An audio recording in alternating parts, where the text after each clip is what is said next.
where do we want to direct them?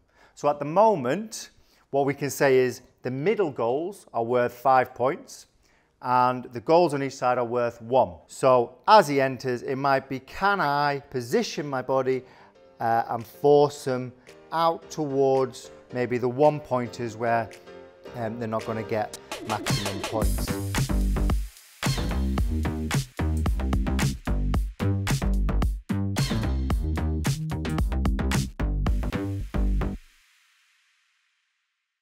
Hi, I'm James Richards, Regional Coach Development Officer for the East Midlands. We're doing a 6-week coaching planner on defending to stop goals with a theme of pressing and covering. This is week 3 of the 6-week session program. So in week 2, we were focusing on the pressing action of the closest player to the ball. And we were asking them to think about, can they accelerate and then slow down and not let the attacker beat them? This week, we're going to keep reinforcing the points from last week, but we're now going to ask our players to think about their body position and their run to help force the players in the desired direction.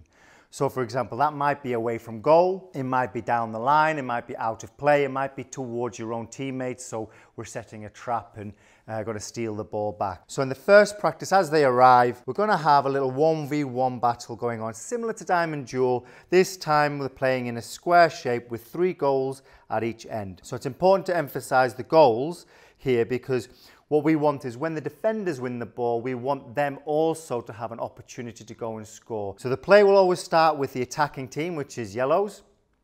They'll play the ball in, and I'll say to the defending team, which is blues, as soon as the ball has left the passer's feet, they can engage. And what we want them to think about is, where do we want to direct them? So at the moment, what we can say is the middle goals are worth 5 points and the goals on each side are worth 1. So as he enters, it might be, can I position my body and force them out towards maybe the 1 pointers where they're not going to get maximum points.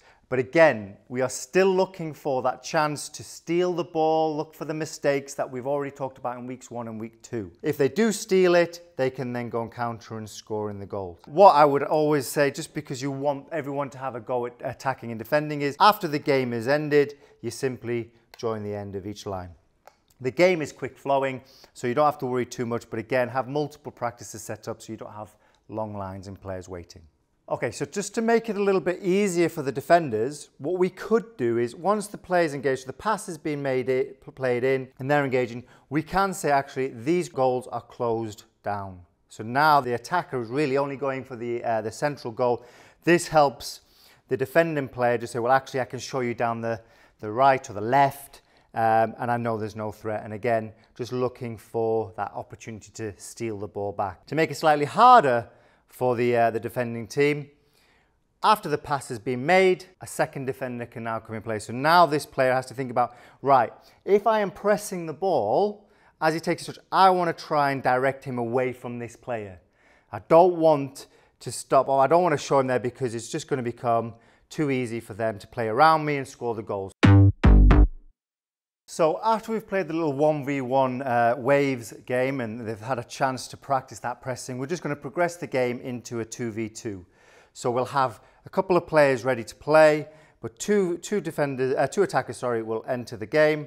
We'll make the pass, and at that point the defenders will also have engaged, and they'll be looking at whether they press or whether they hold off. And again, it's that, do I or can I predict play away and force them out, or can I predict play and show them into my teammate to increase the opportunities of a steal? It's important to note I've removed the goals from the first session, and now I'm encouraging the players to dribble past the end zone line just here, or just here if the defenders win it, to encourage them to stay on the ball, try and beat the player, and really test the defenders in, once they've pressed and they've slowed down and they're trying to force them in the desired direction, that they're still trying to read for those opportunities just to nick the ball. And then if they do, it's, do I combine with my teammate? Do I take it on myself?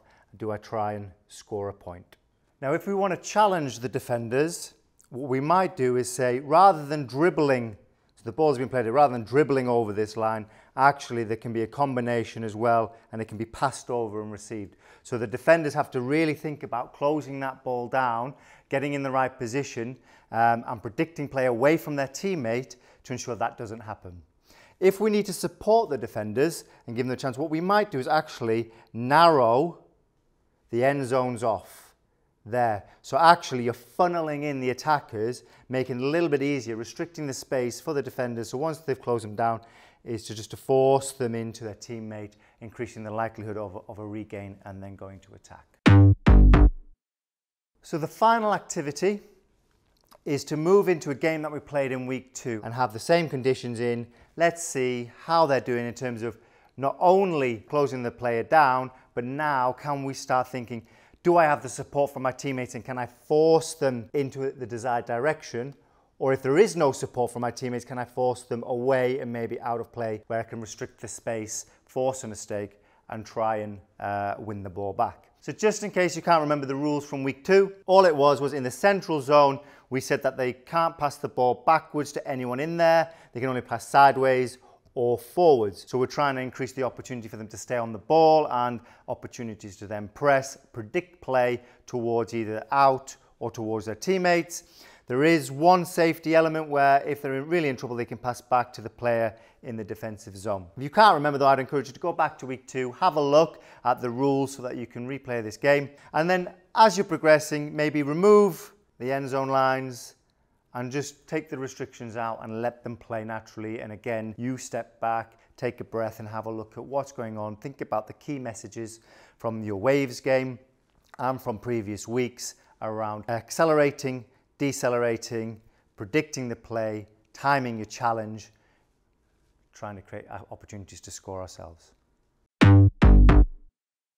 So when it comes to match days, I'd be wanting the players now to think about how we're going to press the ball, but direct the attacking players where we want them to go. Maybe they're close to goal and we need to usher them away down the sides, or I've got no support from my teammates. Can we usher them away? Or if we're maybe higher up and there's no threat to goal, can we start forcing them towards our teammates, increasing the chances of us winning the ball back?